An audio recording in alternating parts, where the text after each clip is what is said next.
എടീ നോക്കി പഠിച്ചോ. ഇങ്ങനെ ഞാൻ നിന്നെ കല്യാണം കഴിക്കാൻ പോകുന്നത്.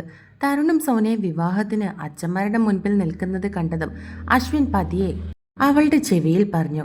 അത് കേട്ടതും ആദ്യ ചിരിച്ചുകൊണ്ട് അവൻ്റെ മുഖത്തേക്ക് നോക്കി. പ്രാർത്ഥനകളും ചടങ്ങുകളും നടന്നു. ഒടുവിൽ തരുണിന്റെ മിന്ന് തൻ്റെ കഴുത്തിൽ ഏറ്റുവാങ്ങിയ സോന കണ്ണുകളടച്ച് പ്രാർത്ഥിച്ചു. പിന്നെയെല്ലാം പെട്ടെന്നായിരുന്നു. ഫോട്ടോഗ്രാഫർമാരുടെ ബഹളവും ഫുഡും അതിനിടയിൽ തരുണിന്റെ കസിൻ കുട്ടികളുടെ വക ഡാൻസും പാട്ടും ഒക്കെ ഉണ്ടായിരുന്നു. അമ്മുവിന് ആകെ ഒരു വല്ലായ്മ തോന്നി. അതുകൊണ്ട് തന്നെ അവൾ കുറച്ച് ചോറ് മാത്രമേ കഴിച്ചുള്ളൂ. അവൾക്ക് എങ്ങനെയെങ്കിലും ചടങ്ങുകളൊക്കെ കഴിഞ്ഞിട്ട് വീട്ടിലെത്തിയാൽ മതിയെന്നായിരുന്നു.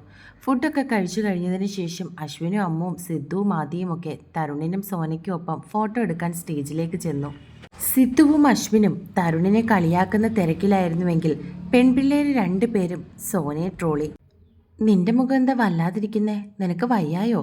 അവളുടെ മുഖത്തെ ക്ഷീണം കണ്ട് സോന സംശയത്തോടെ ചോദിച്ചു. അത് കേട്ടതും തരുണും അവളുടെ മുഖത്തേക്ക് നോക്കി. ഇത് ശരിയാണല്ലോ, ഞങ്ങളുടെ കല്യാണത്തിന് വന്ന് ആകെ മടുത്തു പോയോ? തരുണും ചിരിച്ചുകൊണ്ട് അമ്മുവിനോട് ചോദിച്ചു. എടാ, അവൾക്ക് രാവിലെ മുതലൊരു വയ്യായിക പോലെ. നാളെ ഒന്ന് ഹോസ്പിറ്റലിൽ പോയി നോക്കണം. സിദ്ധു അവരെ രണ്ടുപേരെയും നോക്കി മറുപടി പറഞ്ഞു.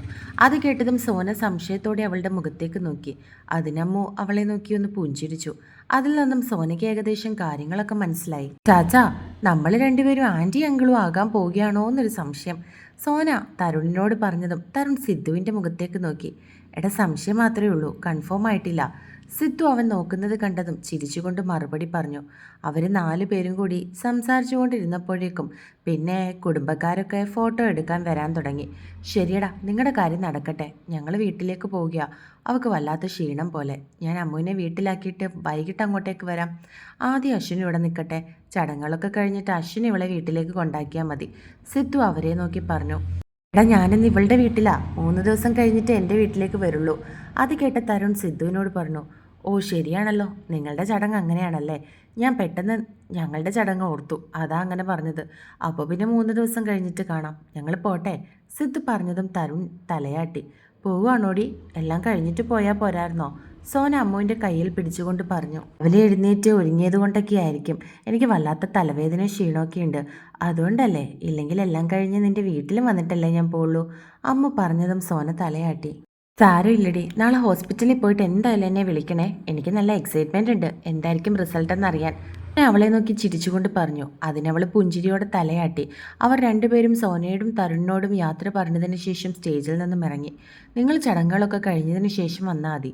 സിദ്ധു ആദിയെ അശ്വിനെ നോക്കി പറഞ്ഞു. അതിനവർ രണ്ടുപേരും തലയാട്ടി. സിദ്ധുവും അമ്മുവും അപ്പോൾ തന്നെ അവിടെ നിന്നും ഇറങ്ങി. ഞാനില്ലാതെ ഒറ്റയ്ക്ക് ഇത്രയും നേരം നിൽക്കുമോ എന്തോ. കാറി കയറിയതിന് ശേഷം അമ്മു സംശയത്തോടെ സിദ്ധുവിനോട് ചോദിച്ചു. അതിന് സിദ്ധു ഒന്ന് പുഞ്ചിരിച്ചു. എന്തിനാ വീട്ടാ ചിരിക്കുന്നേ? അവൻ ചിരിക്കുന്നത് കണ്ട് അവൾ സംശയത്തോടെ അവനെ നോക്കി. ഞാൻ മനഃപൂർവ്വം അവളെ അവിടെ നിർത്തിയിട്ട് വന്നത്. അവർക്കും കാണില്ലേ ഒറ്റയ്ക്ക് സംസാരിക്കണമെന്നൊക്കെ ആഗ്രഹം. അവൾ നാളെ കല്യാണം കഴിഞ്ഞ് തിരിച്ചു പോയാൽ പിന്നെ എന്നാ അളിയനെ കാണാൻ കഴിയുന്നേ? തന്നെയല്ല, അവളുടെ വീട്ടിൽ പോയി കാര്യങ്ങൾ അവതരിപ്പിക്കാതെ അളിയനെ കാണാനാണെന്ന് പറഞ്ഞ് അവൾക്ക് വീട്ടിൽ നിന്ന് ഇറങ്ങാൻ പറ്റുമോ? അതുകൊണ്ട് ഇന്നൊരു ദിവസം അവർ രണ്ടുപേരും അടിച്ചു പൊളിക്കട്ടെ.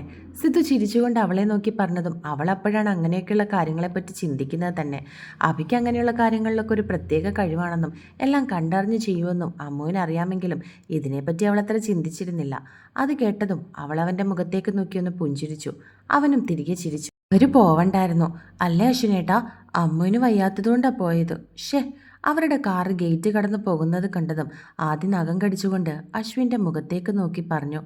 അതെന്താ, നിനക്ക് എൻ്റെ കൂടെ നിൽക്കാൻ പേടിയുണ്ടോ? അത് കേട്ട അശ്വിൻ സംശയത്തോട് ചോദിച്ചു. എനിക്കെന്തിനാ പേടി? ആദ്യം അവനെ നോക്കി. എനിക്ക് തോന്നുന്നത് സിദ്ധു മനഃപൂർവ്വം നിന്നെ എൻ്റെ കൂടെ ആക്കിയിട്ട് പോയതെന്നാ. അല്ലെങ്കിൽ പിന്നെ നിന്നെ അവരുടെ കൂടെ തന്നെ കൊണ്ടുപോയേനെ. ഇതിപ്പോൾ അവൻ പറഞ്ഞത് നീയും കേട്ടില്ലേ? എല്ലാം കഴിഞ്ഞിട്ട് പതിയെ നിന്നെ വീട്ടിലാക്കിയാൽ മതിയെന്ന്. അശ്വിൻ പറഞ്ഞതും ആദ്യം സംശയത്തോടെ അവൻ്റെ മുഖത്തേക്ക് നോക്കി. അത് ശരിയാണല്ലോ, ഇനി കുറച്ച് ചടങ്ങുകൾ മാത്രമല്ലേ ഉള്ളൂ. ഏട്ടന് വേണമെങ്കിൽ എന്നെ കൂടി കൊണ്ടുപോവായിരുന്നു. ആദ്യം ചിന്തിച്ചു. അല്ല, നീ എന്നാ വീട്ടിലേക്ക് തിരിച്ചു പോന്നേ? അശ്വിൻ സംശയത്തോടെ അവളെ നോക്കി ചോദിച്ചു. നാളെ തന്നെ പോകണമെന്നാണ് വിചാരിക്കുന്നേ. അവൾ മറുപടി പറഞ്ഞു.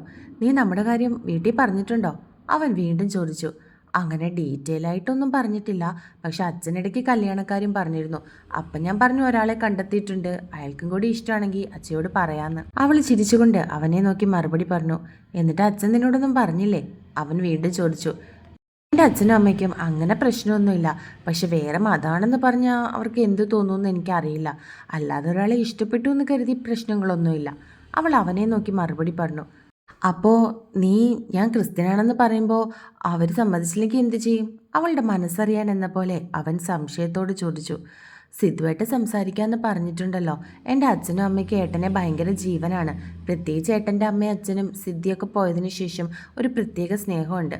പിന്നെ ഏട്ടൻ കണ്ടുപിടിക്കുന്നതും ഏട്ടൻ സംസാരിക്കുന്നതും ചീത്ത ഒരാളെ പറ്റി അല്ലെന്ന് അവർക്ക് നന്നായിട്ട് അറിയാം. അതുകൊണ്ട് തന്നെ സിദ്ധുവേട്ടൻ പറയുന്നത് പോലെ ഇരിക്കും കാര്യങ്ങളൊക്കെ. അവൾ തിരികെ മറുപടി പറഞ്ഞു. അതിന് അവനൊന്ന് പുഞ്ചിരിച്ചു. ഇനി ഞാനൊരു കാര്യം തിരിച്ച് അങ്ങോട്ട് ചോദിക്കട്ടെ?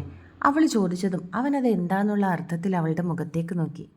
അമ്മുവിൻ്റെയും സിദ്ധുവേട്ടൻ്റെയും കാര്യം ആദ്യം ഏട്ടൻ്റെ വീട്ടിൽ സമ്മതിച്ചില്ലല്ലോ. അവിടെ പപ്പയും മമ്മിയും പ്രശ്നം ഉണ്ടാക്കിയില്ലേ? അതുപോലെ ഞാനൊരു ഹിന്ദു ആണെന്നറിയുമ്പോൾ മമ്മിക്ക് ഇഷ്ടപ്പെടുവോ? അവൾ അശ്വിനോട് തിരികെ ചോദിച്ചു. മമ്മിക്ക് ഇഷ്ടപ്പെട്ടില്ലേ നമുക്ക് ഈ ബന്ധം വേണ്ടെന്ന് വെക്കാം. നമ്മളങ്ങനെ പ്രേമത്തിൻ്റെ രീതിയിലൊന്നും ആയില്ലല്ലോ. ജസ്റ്റ് ഫ്രണ്ട്സ് മാത്രമല്ലേ. അപ്പോൾ പിന്നെ വീട്ടുകാർക്ക് താല്പര്യമില്ലെങ്കിൽ പിന്നെ നമുക്ക് വേണ്ടെന്ന് വെക്കുന്നത് തന്നെയല്ലേ നല്ലത്. അവരെ വിഷമിപ്പിച്ചിട്ട് എന്തിനാ നമുക്കൊരു ലൈഫ്? അവൻ അവളെ ഒന്ന് പാളി നോക്കി പറഞ്ഞതും അവളുടെ മുഖം പെട്ടെന്ന് മാറി. അവൻ്റെ ഭാഗത്തു നിന്നും അങ്ങനെ ഒരു ഉത്തരമല്ലായിരുന്നു അവൾ പ്രതീക്ഷിച്ചത് കേൾക്കാഞ്ഞതും അവളുടെ മുഖം പെട്ടെന്ന് മങ്ങിപ്പോയി. നീ എന്താ ഒന്നും മിണ്ടാത്തത്? അങ്ങനെ പോരെ? അവൾ വല്ലാതിരിക്കുന്നത് കണ്ട് അവൻ വീണ്ടും അവളെ കളിപ്പിക്കാൻ എന്ന രീതിയിൽ ചോദിച്ചു. അവളുടെ കണ്ണുകളൊക്കെ നിറഞ്ഞ് ഇപ്പോൾ അണപൊട്ടി ഒഴുകുമെന്നുള്ള രീതിയിൽ നിൽക്കുകയായിരുന്നു. അശ്വിനേട്ടനെ എങ്ങനെയാ തീരുമാനമെങ്കിൽ പിന്നെ ഞാനെന്ത് പറ? അത്രയും പറഞ്ഞത് അവളുടെ കണ്ണുകൾ നിറഞ്ഞു. അത് കണ്ട് അവൻ പെട്ടെന്ന് അവളുടെ കയ്യിൽ പിടിച്ചു. അതി ഷേ എടി കരയല്ലേ, ഞാൻ വെറുതെ നിന്നെ പറ്റിക്കാൻ പറഞ്ഞതാ എടി. അവൻ അവളെ ആശ്വസിപ്പിച്ചുകൊണ്ട് പറഞ്ഞതും അവളാണോ എന്നുള്ള രീതിയിൽ അവൻ്റെ മുഖത്തേക്ക് നോക്കി. സത്യമായിട്ട് നിന്റെ മറുപടി എന്താണെന്ന് കേൾക്കാൻ വേണ്ടിയിട്ട് ഞാൻ ചോദിച്ചതാ പെണ്ണെ. നീ അതിനെന്തിനാടി ഇങ്ങനെ കരയുന്നേ? അവൻ ചോദിച്ചതും അവൾ കണ്ണുകൾ നിറച്ചുകൊണ്ട് അവൻ്റെ മുഖത്തേക്ക് നോക്കി. എനിക്ക് അശ്വിനേട്ടനെ അത്രയ്ക്ക് ഇഷ്ടമാണ്, അതുകൊണ്ടാ. അവൾ കൊച്ചുകുട്ടികളെ പോലെ പറയുന്നത് കേട്ട് അവനവളോട് വല്ലാത്ത വാത്സല്യം തോന്നി. അവളെ അങ്ങനെ പറഞ്ഞ് പറ്റിക്കണ്ടായിരുന്നു എന്ന് അവന് തോന്നിയിരുന്നു. ഇങ്ങനെയുള്ള കാര്യങ്ങൾ പറഞ്ഞാണോ പറ്റിക്കുന്നത്? എനിക്ക് ഏട്ടനെ എന്ത് ഇഷ്ടമാണെന്നറിയോ? അവൾ കണ്ണുകൾ നിറച്ചുകൊണ്ട് അവൻ്റെ മുഖത്തേക്ക് നോക്കി. ശരിക്കും ഇപ്പോഴായിരുന്നു അശ്വിൻ അവൾ എത്രമാത്രം തന്നെ സ്നേഹിക്കുന്നുണ്ടെന്ന് മനസ്സിലായത്. അവളെ അങ്ങനെ പറഞ്ഞ് പറ്റിക്കണ്ടായിരുന്നു എന്ന് അവൾ പറയുന്നത് കണ്ടപ്പോൾ തന്നെ അവന് തോന്നി. സോറി ആദി, ഞാൻ വെറുതെ നിന്നെ പറ്റിക്കാമെന്ന് കരുതിയിട്ട് പറഞ്ഞതാ, അല്ലാതെ മനസ്സിലൊന്നും വെച്ച് പറഞ്ഞതല്ല. എൻ്റെ മമ്മിയാണേ സത്യം. ആദി, ഞാൻ ഒരിക്കലും അങ്ങനെയുള്ള ഒരാളല്ല. ഒരു പെണ്ണിനെ വിവാഹം കഴിക്കാമെന്ന് വാക്കു കൊടുത്തിട്ട് അത് ഇടയ്ക്ക് വെച്ച് മാറ്റുന്നവനല്ല ഞാൻ. അത് നടക്കുമെന്ന് പൂർണ്ണ ബോധ്യമുണ്ടെങ്കിൽ മാത്രമേ ഞാനൊരു പെണ്ണിനെ സ്നേഹിക്കുകയുള്ളൂ. പിന്നെ ഇതൊക്കെ വെറുതെ ഒരു തമാശയല്ലേ? അവൻ പറഞ്ഞതും അവൾ വിഷമത്തോടെ തലയാട്ടി. താൻ പറഞ്ഞത് അത്രമാത്രം അവളെ വേദനിപ്പിച്ചിട്ടുണ്ടെന്ന് അവളുടെ മുഖത്തു നിന്നും അവന് മനസ്സിലായി. തരുണിൻ്റെ സോനയുടെ വിവാഹ ചടങ്ങുകളൊക്കെ കഴിഞ്ഞതിന് ശേഷമാണ് അശ്വിൻ വാദിയും തിരികെ വീട്ടിലേക്ക് തിരിച്ചത്. പോകുന്ന വഴി അശ്വിൻ അവളെയും കൂട്ടി റെസ്റ്റോറൻറ്റിലും ബീച്ചിലും ഒക്കെ പോയതിനു ശേഷമാണ് അവളെ സിദ്ധുവിൻ്റെ വീട്ടിൽ കൊണ്ടാക്കിയത്. അവർ രണ്ടുപേരും ഹാളിലേക്ക് കയറിയപ്പോൾ തന്നെ സിദ്ധുവും മുത്തശ്ശിയും കൂടി സംസാരിച്ചിരിക്കുന്നതാണ് കണ്ടത്. അതെ, മുത്തശ്ശി തിരക്കിയാൾ വന്നല്ലോ. അവരെ രണ്ടുപേരെയും കണ്ടതും സിദ്ധു ചിരിച്ചുകൊണ്ട് മുത്തശ്ശിയെ നോക്കി പറഞ്ഞു. മുത്തശ്ശി ആരെയെ തിരക്കിയത്? അത് കേട്ട് അശ്വിൻ സംശയത്തോടെ നോക്കി. ഇവളെ തന്നെ. ഞങ്ങൾ രണ്ടുപേരും വന്നപ്പോൾ മുത്തശ്ശി കിടക്കായിരുന്നു. ഇപ്പം എന്നോട് ചോദിച്ചതേ ഉള്ളൂ ആദ്യം വന്നില്ലേ എന്ന്. സിദ്ധു ചിരിച്ചുകൊണ്ട് അവരോട് മറുപടി പറഞ്ഞു. ദേ, നിങ്ങളുടെ കൊച്ചിനെ ഞാൻ സുരക്ഷിതമായിട്ട് ഇവിടെ കൊണ്ടുവന്ന് ഏൽപ്പിച്ചിട്ടുണ്ട്. അശ്വിൻ ചിരിയോടെ ആദ്യം നോക്കി പറഞ്ഞതും അവൾ പുഞ്ചിരിച്ചു. ആരുടെ കൊച്ച്? അവൻ അങ്ങനെ പറയുന്നത് കേട്ടതും സിദ്ധു ചിരിയോടെ അവനെ കളിയാക്കി. അല്ല, അത് പിന്നെ ഇപ്പം ഇവളെ നിങ്ങളുടെ കൊച്ചാണല്ലോ. അവൻ ചമ്മലോടെ സിദ്ധുവിനോട് പറഞ്ഞതും സിദ്ധുവിനെ കളിയാക്കുന്നത് പോലെ വീണ്ടും തലയാട്ടി. അതെന്താ മോനെ അങ്ങനെ പറഞ്ഞത്? മുത്തശ്ശി സംശയത്തോട് ചോദിച്ചു. അശ്വിനും ആദ്യം തമ്മിലുള്ള കാര്യങ്ങളൊക്കെ മുത്തശ്ശിയെ സൂചിപ്പിച്ചിരുന്നു സിദ്ധു. എൻ്റെ അച്ഛനും അമ്മയൊക്കെ ഇതിനെ സമ്മതിക്കുമോ ആദി? അത് കേട്ട് മുത്തശ്ശി സംശയത്തോടെ അവളോട് ചോദിച്ചു. അവൾ വിഷമത്തോടെ സിദ്ധുവിൻ്റെ മുഖത്തേക്ക് നോക്കിയതും അവൻ അവളെ നോക്കി കണ്ണ് ചിമ്മി കാണിച്ചു. അതൊക്കെ നമുക്ക് സമ്മതിപ്പിച്ചെടുക്കാം മുത്തശ്ശി. നമ്മുടെ അമ്മുവിൻ്റെ ആങ്ങളെയല്ലേ. അന്യർക്ക് കെട്ടിച്ചു കൊടുക്കുന്നതിലും ഭേദമല്ലേ നമുക്കറിയാവുന്ന ഒരാളുടെ കയ്യിൽ ഇവളെ ഏൽപ്പിക്കുന്നത്? സിദ്ധു അവരോട് ചോദിച്ചതും അവർക്കും അത് ശരിയാണെന്ന് തോന്നി. അമ്മു എവിടെ? അവളെ കാണാഞ്ഞതും അശ്വിൻ സംശയത്തോട് ചോദിച്ചു. കിടക്കുക, മുറിയിലുണ്ട്. സിദ്ധു പറഞ്ഞതും അശ്വിൻ അമ്മുവിനെ കാണാൻ മുറിയിലേക്ക് പോയി. ആദ്യം മുത്തശ്ശിയുടെ അടുത്തേക്ക് വരുന്നു. മുത്തശ്ശി, അവൾ വിഷമത്തോടെ അവരെ നോക്കി വിളിച്ചു. എന്താ മോളെ? അവർ സംശയത്തോട് ചോദിച്ചു. മുത്തശ്ശി, ഇതുവരെ ഞാൻ മുത്തശ്ശിയോടൊന്നും ചോദിച്ചിട്ടില്ല. ആദ്യമായിട്ട് ഞാൻ ഒരു കാര്യം ചോദിക്കുക. മുത്തശ്ശി എനിക്ക് വേണ്ടി നടത്തിത്തരണം. അവൾ അവരുടെ കയ്യിൽ പിടിച്ചുകൊണ്ട് ചോദിച്ചതും അവർ സംശയത്തോടെ അവളെ നോക്കി. മുത്തശ്ശി, അമ്മുവിൻ്റെ ഏട്ടനെ എനിക്ക് ഒരുപാട് ഇഷ്ടമാണ്. അമ്മയോടും അച്ഛനോടും മുത്തശ്ശി അതിനെപ്പറ്റി സംസാരിക്കണം. മുത്തശ്ശി ഏട്ടനും ഒക്കെ പറഞ്ഞാൽ അച്ഛനും അമ്മയും ഒരിക്കലും സമ്മതിക്കാതിരിക്കില്ല. എനിക്ക് ഉറപ്പാ. പ്ലീസ് മുത്തശ്ശി, അവൾ അവരോട് കെഞ്ചി. കേട്ടതും അവർ അവളുടെ നെറുകയിലൊന്ന് തലോടി. എന്നിട്ട് അവളെ നോക്കി ഒന്ന് പുഞ്ചിരിച്ചു. സമ്മതം എന്ന പോലെ. അപ്പോഴേക്കും അശ്വിൻ അമ്മുവിനെ കണ്ടതിന് ശേഷം തിരികെ വന്നിരുന്നു. എങ്കിൽ പിന്നെ ഞാൻ ഇറങ്ങട്ടെ. അശ്വിൻ സിദ്ധുവിനെ നോക്കി പറഞ്ഞതിന് ശേഷം ആദിയുടെ മുഖത്തേക്ക് നോക്കി. അവളുടെ മുഖത്ത് നല്ല വിഷമമുണ്ടായിരുന്നു. ഇനി ഇപ്പോഴെങ്ങും തമ്മിൽ കാണാൻ പറ്റില്ലല്ലോ എന്നായിരുന്നു അവർക്ക് രണ്ടുപേർക്കും. എത്രയും പെട്ടെന്ന് തന്നെ ഇവളുടെ വീട്ടിൽ ഞങ്ങൾ സംസാരിക്കാൻ നോക്കാം അളിയ. അളിയനും പപ്പയോടും മമ്മിയോടും ഒക്കെ കാര്യം പറ. അവരുടെ രണ്ടുപേരുടെയും മുഖത്തു നിന്നും കാര്യം മനസ്സിലാക്കിയ സിദ്ധു അവനെ നോക്കി പറഞ്ഞു. അതിന് അവൻ തലയാട്ടി. മുത്തശ്ശി, യാത്ര പറയാനെന്ന പോലെ അവൻ അവരെ നോക്കി വിളിച്ചു. പോയിട്ട് വാ മോനെ. അവരും പറഞ്ഞതും അവൻ ആദ്യം നോക്കി കണ്ണുകൾ കൊണ്ട് യാത്ര പറഞ്ഞിട്ടിറങ്ങി. അവൻ പോകുന്നത് വരെയും അവൾ സിറ്റൗട്ടിൽ ചെന്ന് നിന്നു. അമ്മു എവിടെ? ഞാൻ അവളെ പോയെന്ന് കാണട്ടെ. നിറഞ്ഞു വന്ന കണ്ണുകൾ മുത്തശ്ശിയും സിദ്ധുവിനെയും കാണിക്കാതെ അവൾ പെട്ടെന്ന് വിഷയം മാറ്റാൻ എന്ന പോലെ പറഞ്ഞു. എന്നാൽ അവളുടെ രീതികൾ കണ്ട് മുത്തശ്ശിക്കും അവനും കാര്യങ്ങളൊക്കെ മനസ്സിലായിരുന്നു. അവൾ അമ്മുവിൻ്റെ മുറിയിലേക്ക് നടന്നതും അവർ രണ്ടുപേരും പരസ്പരം നോക്കി ചിരിച്ചു. അമ്മു, അമ്മു, അവൾ വിളിച്ചുകൊണ്ട് അമ്മുവിൻ്റെ മുറിയിലേക്ക് ചെന്നു. ആ, നീ വന്നോ? ചേട്ടായി വന്നപ്പോൾ ഞാൻ ചോദിക്കുകയും ചെയ്തു നീ എവിടെയാണെന്ന്. അപ്പോൾ താഴെ സംസാരിക്കുവാന്ന് പറഞ്ഞു.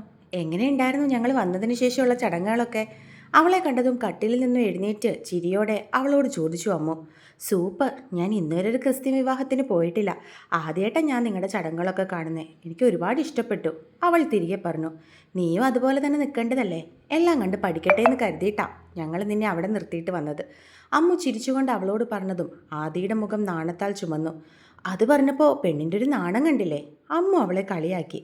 അതൊക്കെ ഇരിക്കട്ടെ, എൻ്റെ ചേട്ടായി എങ്ങനെയുണ്ട്? അമ്മു പുരികം പൊക്കി അവളോട് ചോദിച്ചു. സത്യം പറയാലോ അമ്മു, ശരിക്കും നിനക്ക് അതുപോലൊരു ഏട്ടനെ കിട്ടിയത് ഭാഗ്യവാ. എന്ത് പാവോ അശ്വിനേട്ടൻ. നീ പറഞ്ഞപ്പോഴും അന്ന് സംസാരിച്ചപ്പോഴും ഇത്രയും പാവമായിരിക്കുമെന്ന് ഞാൻ കരുതിയില്ല. എനിക്കിപ്പോൾ തോന്നുന്നത് എന്താണെന്നറിയോ അമ്മു? അവൾ പുഞ്ചിരിച്ചുകൊണ്ട് അമ്മുവിൻ്റെ മുഖത്തേക്ക് നോക്കി പറഞ്ഞതും അമ്മു അതെന്താ എന്നുള്ള അർത്ഥത്തിൽ അവളെ നോക്കി. ഞാൻ ഭയങ്കര ലക്കിയാണെന്ന്. അല്ലെങ്കിൽ ഒരിക്കലും എനിക്ക് അശ്വിനേട്ടനെ കിട്ടില്ലായിരുന്നു അല്ലേ? അവൾ സംശയത്തോടെ ചോദിച്ചു. അതെ അതി, ശരിക്കും എൻ്റെ ചേട്ടായിയെ പോലെ ഒരാളെ ഭർത്താവായിട്ട് കിട്ടണമെങ്കിൽ നീ ഭാഗ്യം ചെയ്തിരിക്കണം. അത്രയ്ക്ക് പാവം എൻ്റെ ചേട്ടായി. എൻ്റെ ചേട്ടായി എന്നെ എന്തുമാത്രം സ്നേഹിച്ചിരുന്നതെന്ന് എനിക്ക് നന്നായിട്ടറിയാം. ഒരു പെങ്ങളെ അത്രയും നല്ലതുപോലെ സ്നേഹിക്കുന്ന ഒരാൾ തൻ്റെ ഭാര്യയെ എങ്ങനെ സ്നേഹിക്കുമെന്ന് എനിക്ക് ഊഹിക്കാവുന്നതേ ഉള്ളൂ. അമ്മു പറഞ്ഞതും ആദി തലയാട്ടി. എനിക്കിപ്പോൾ ഓരോ പ്രാർത്ഥനയേ ഉള്ളൂ അമ്മു. ആദി പറഞ്ഞതും അമ്മു അതെന്താണെന്നുള്ള അർത്ഥത്തിൽ അവളുടെ മുഖത്തേക്ക് നോക്കി. അത് എങ്ങനെയെങ്കിലും ഏട്ടൻ്റെ കാര്യം എൻ്റെ വീട്ടിൽ സമ്മതിച്ചാൽ മതിയായിരുന്നു. ഏട്ടൻ സംസാരിച്ചാൽ നടക്കുമെന്നാണ് എൻ്റെ ഒരു വിശ്വാസം. പിന്നെ മുത്തശ്ശി സംസാരിക്കാമെന്ന് പറഞ്ഞിട്ടുണ്ട്. പ്രശ്നങ്ങളൊന്നും ഇല്ലാതെ ഇരുന്നാൽ മതിയായിരുന്നു. അവൾ പേടിയോടെ അമ്മുവിനോട് പറഞ്ഞതും അമ്മു ചിരിച്ചു. അതോർത്ത് നീ പേടിക്കേണ്ട കാര്യമൊന്നുമില്ല. ഒരു പക്ഷെ നിൻ്റെ വീട്ടിൽ സമ്മതിച്ചില്ലെങ്കിലും എൻ്റെ ചേട്ടായി നോക്കിക്കോളും. അവൾ പറഞ്ഞതും ആദ്യം ചിരിച്ചു. അയ്യോ, ചോദിക്കാൻ മറന്നു. നിനക്കിപ്പോൾ എങ്ങനെയുണ്ട്? വരുന്ന വഴി നിങ്ങൾ ഹോസ്പിറ്റലിലൊന്നും കയറിയില്ലല്ലോ? അവൾ സംശയത്തോടെ ചോദിച്ചു. ഇല്ലടി, കയറിയില്ല. നാളെ രാവിലെ തന്നെ ഹോസ്പിറ്റലിൽ പോകാമെന്ന് കരുതി. അമ്മ അവളോട് പറഞ്ഞതും അവൾ തലയാട്ടി. എങ്കിൽ പിന്നെ നീ ഇവിടെ റെസ്റ്റ് എടുക്ക്. ഞാൻ പോയി ഡ്രസ്സൊക്കെ ഒന്ന് മാറി കുളിച്ചിട്ട് വരാം. ആദ്യം പറഞ്ഞതും അമ്മു തലയാട്ടി. എൻ്റെ ചേട്ടായിക്ക് നിന്നെ ഒരുപാട് ഇഷ്ടമായി കേട്ടോ. എന്നെ കാണാൻ വന്നപ്പോൾ പറഞ്ഞിരുന്നു. അവൾ തിരിഞ്ഞ് മുറിയിൽ നിന്നും ഇറങ്ങാൻ തുടങ്ങിയതും അമ്മ പുറകിൽ നിന്നും വിളിച്ചു പറഞ്ഞു. അതിനാദ്യം തിരിഞ്ഞ് ആണോ എന്നുള്ള അർത്ഥത്തിൽ അമ്മുവിനെ നോക്കി. അതിനവൾ കണ്ണ് ചിമ്മി കാണിച്ചിരുന്നു.